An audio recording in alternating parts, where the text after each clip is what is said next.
परमात्मा चाहता है। तो गोपियों का मन कैसा था? निर्मल था। गोपियों का मन कैसा था? बिल्कुल निर्मल। उनके मन पर कोई मल नहीं था। इसीलिए भगवान गोपियों के यहाँ या भक्तों के यहाँ जाया करते थे। और वक्त जब बुलाएंगे तो भगवान कहाँ जाएगा? हृदय में, कहीं बाहर थोड़ी जा रहा है। और जब हृदय में गया तो हृदय में किसकी चोरी करेगा? किसकी चोरी करेगा भाई? किसी की चोरी भगवान नहीं करता कभी। लेकिन आप हृदय में चोर क्यों से करते? तुम भजन करते हो, भजन अकेले में होता है ना? तो भजन अकेले में होता है तो अकेले में चोरी नहीं होती कभी। चोरी अकेले में कभी नहीं होती। तो भगवान का भजन एकांत और शांत चित्ता में होता, वो चोरी नहीं होता। तो भगवान को चोर बना दिया। मैं तो यही सोचता हूँ, धन्य है तुम्हारी लीला जो आज के प्राणियों ने उस परम ब्रह्म परमात्मा को भी चोर बना दिया। क्योंकि जैसे खुद चोर थे उन्हें दुनिया ही चोर दिखाई दी। जब वो परमात्मा को नहीं चूके तो इंसान को कैसे चूक सकते? वो तो चोर कहेंगे। गोपियां माखन अपने घर रखने निर्मलता है और अपने प्रभु का भोग लगाती हैं, है ना? तो प्रभु का भोग लगाती है तो बुलाती है गोपियां, क्या कहती है? आ जाओ कृष्ण आकर के प्रसाद पालो, है? तो ये तो सामान्य था, लेकिन गोपियां अपने हृदय में भगवान को बुलाया करती हैं और हृदय में भगवान को माखन खिलाया करती हैं। हृदय में क्या? अपनी निर्मलता से अपनी जो ये भक्ति है उसको भगवान को समर्पित करती हैं। आज वही समर्पित करती हैं। लोगों को क्या कहते हैं? भगवान जो है माखन खाते थे। अगर माखन खाते होते तो भगवान कैसे जीते? आप भोग लगाते, अगर भगवान खाता होता तुम्हें रोटी मिल जाती तो फिर भगवान कैसे खाता है? भगवान कैसे खाता है? चलो मैं बताऊं भगवान कैसे खाता है। भगवान खाता है, ये फूक लीजिए आप, फूक, इसका वजन तोड़ लीजिए और तोड़ने के बाद जब इसको तोड़ लो ना और फिर उसको आपने ले ली और फिर तोड़िए, वजन कम होगा? नहीं कम होगा। जब वजन कम नहीं होगा, ऐसे ही परमात्मा रसईदा है, उपनिषद कहती है रस में है। तो जो तुमने भोग लगाया उसका परमात्मा ने, जैसे तुमने सुगंध फूल से ले ली लेकिन फूल का वजन कम नहीं हुआ, ऐसे तुमने जो चढ़ाया भगवान ने उससे गंध की तरह ग्रहण कर लिया। और इसीलिए तुम्हारा खाना जैसा का तैसा। यही खाने की प्रक्रिया है।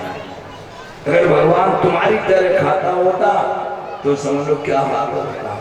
और तुम्हारी तरह भी खाता है तो तुम्हारे अंदर बैठा है, जो तुम खा रहे हो तो भगवान खा रहे हो, तो भी कोई बात नहीं है। दोनों प्रक्रिया होता है, समझने की दोनों ही की। अंदर जाओगे तो दोनों का एक ही करने होता है। तो आज गोपियां भगवान को ध्यान किया करती थी। कब? जब वो बैठती थी भगवान के ध्यान में, तो अपनी भक्ति रूपी उस प्रसाद को भगवान को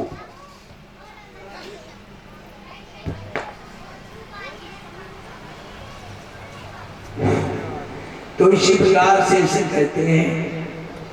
अब आपने रासलीला में तो देखा कि माखन की चोरी की, लेकिन मेरे यहाँ तो केवल भगवान भक्त के जो है भाव को देख करके उसके द्वारा किए हुए निष्काम कर्म को स्वीकार करता है। बस यही, चाहे चोरी आप मानो। और मैं तो ये जानता, जब मैंने किसी को कोई चीज समर्पित की है तो वो चोर क्या है? वो तो हमने खुद राजी से दी है। बिना राजी के तो उसने हमसे ली नहीं। तो तभी तो थोड़ा ध्यान देना पड़ता है। अगर गोपियां भगवान को माखन देती थी तो खुद खिलाती थी तो भगवान कहाँ चोर थे? भगवान तो चोर थे नहीं। जो चीज आप राजी से किसी को दे रहे तो चोर तो नहीं है। चोर तो उसको कहते हैं जो तुम्हारे बिना जानकारी में तुम्हारी चीजों को उठा लेना। तो भगवान ने कभी नहीं उठाया, भगवान ने किसी की कोई चीज नहीं दी। तो इसीलिए माखन चोर कहना ये सबसे गलत है। मैं तो यही कहूँगा, उन्हें माखन चोर न कहें, उन्हें केवल क्या कहें? भगवान भक्ति के स्वरूप को ग्रहण करने वाले परम ब्रह्म परमेश्वर जो है साक्षात ब्रह्म स्वरूप आए कृष्ण आए, वो कृष्ण है, वो कभी चोरी नहीं करता। कृष्ण सदैव हमारी भावनाओं को स्वीकार करता है। आगे चलते हैं। हेमंते पृथ्वी मासी नंद ब्रज कुमारिका। सुखदेव कहते राजन, हेमंत ऋतु का प्रथम महीना, हेमंत यानी हमारे यहाँ 6 ऋतुएं होती है, हमारे यहाँ 6 ऋतुएं होती है। तो 6 ऋतुएं कौन सी होती है परिचय? 6 ऋतु मालूम नहीं? तुम तो पुराने आदमी था, सबने पूछी, नए लड़का तो कुछ नहीं जानते। देखिए 6 ऋतु होती है, ग्रीष्म वर्षा शरद, है ना? ग्रीष्म वर्षा शरद, हेमंत शिशिर और बसंत, हो गई 6। अब इसमें कौन सी ऋतु चल रही है? ग्रीष्म ऋतु। अब आएगी वर्षा, 2-2 महीने की होती है। 2 महीने आएगी अब वर्षा, और 2 महीने बाद आ जाएगी शरद ऋतु, और 2 महीने आ जाएगी हेमंत ऋतु। हेमंत ऋतु का प्रथम मास कहते हैं जिसमें कात्यायनी देवी की पूजा होती है। कात्यायनी देवी की परम प्रिय पूजा हुआ करती है। जब कात्यायनी देवी की पूजा होती है तो बड़ा सुंदर समय है। अरे भाई, मैया को क्या हो गया? ये क्यों चक्कर काट रहे हैं? ये कौन समझदार माँ है जो इसको यहाँ चक्कर काट रही है? फेरी यहाँ नहीं लगती, फेरी के लिए उतना बड़ा वनकुंड बना है, इसकी थोड़ी फेरी लगती है। यहाँ सब करंट चल रहा है, ये किसने बता दिया गया? भाई फेरी का स्थान तो वो है, वहां करिए यहाँ सभी देवताओं का वास है, यहाँ नहीं लगती फेरी। यहाँ फेरी कभी नहीं लगाई जाती, वहां पर लोग लगवाते हैं गद्दी की फेरी, जहाँ पर वो हवन कुंड नहीं होता है। अपनी कथा कहते गद्दी की फेरी लगवाते हैं, वहां फेरी लगाइए, यहाँ नहीं। यहाँ डिस्टर्ब मत करिए, यहाँ तार पड़े हुए, व्यवस्थाएं अव्यवस्था हो रही है। हाँ, वहां लगाइए 108, 2000 लगाओ, इतनी लगानी।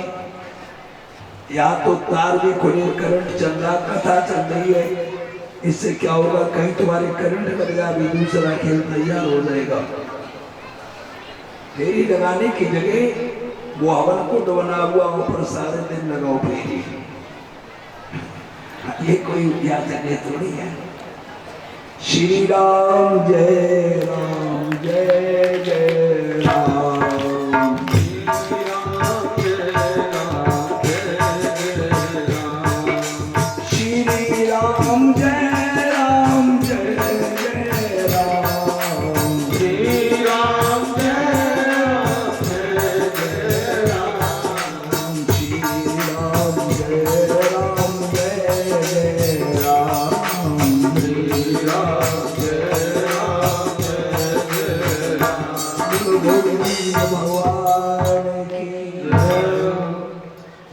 तो कहते हेमंते पृथ्वी मासी नंद ब्रज कुमारिका, यानी उस ब्रज की छोटी छोटी बालाएं जिनकी उम्र 9 साल से कम थी।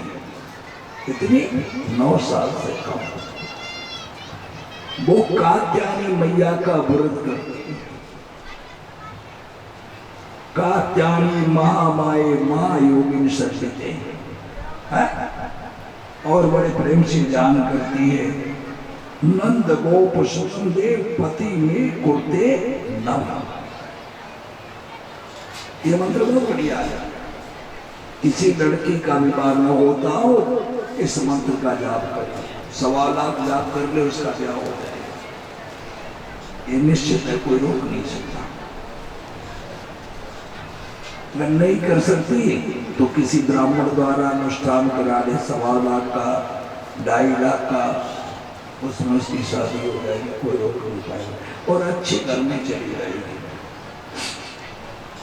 तो 9 साल तक की कन्याएं जो थी वो रोजाना जाकर के 4 बजे यमुना मैया में स्नान करती थी और कात्यायनी मैया का पूजन करती थी और इस मंत्र का जाप करती थी। कात्यायनी माँ माई माँ योगिन शक्ति थी। नंद गोप शुभम देव पति में गुरुदे नमा कहती थी नंद जी का जो पुत्र है वो मेरा पति हो। इसकी जगह आप चाहते हैं जैसे आपकी बच्ची की शादी साहब नहीं खा रही बच्ची की, तो जहाँ आपने लड़का देखा तो जहाँ नंद गोप शुभम है ना वहाँ पर उसका नाम सेट कर लीजिए और अपने आप शादी उसी के साथ हो गई।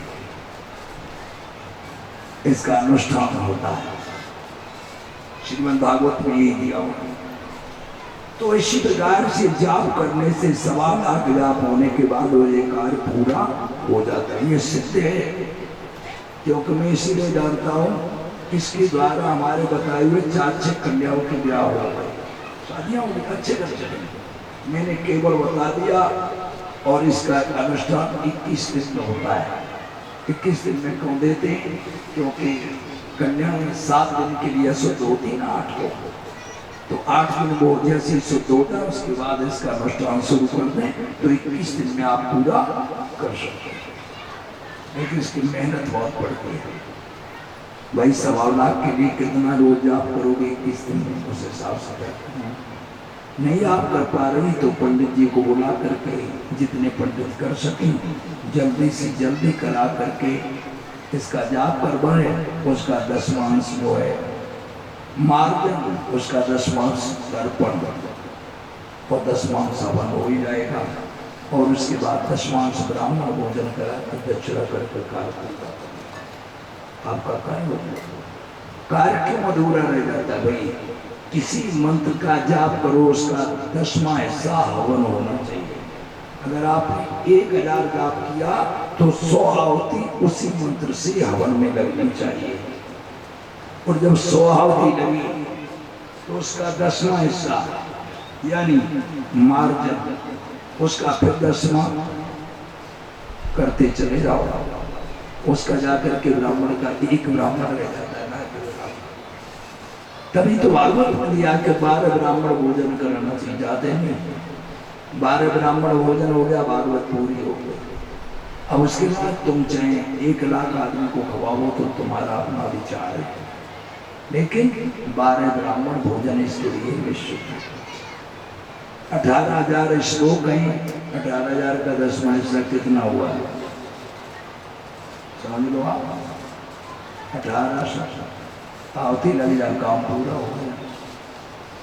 उसके नीचे उतरा उसका मार्ग करवा लो, प्रायश्चित हो जाएगा, तर्पण हो जाएगा और उसके बाद छुट्टी। हर एक मंत्र के लिए यही सिद्ध है।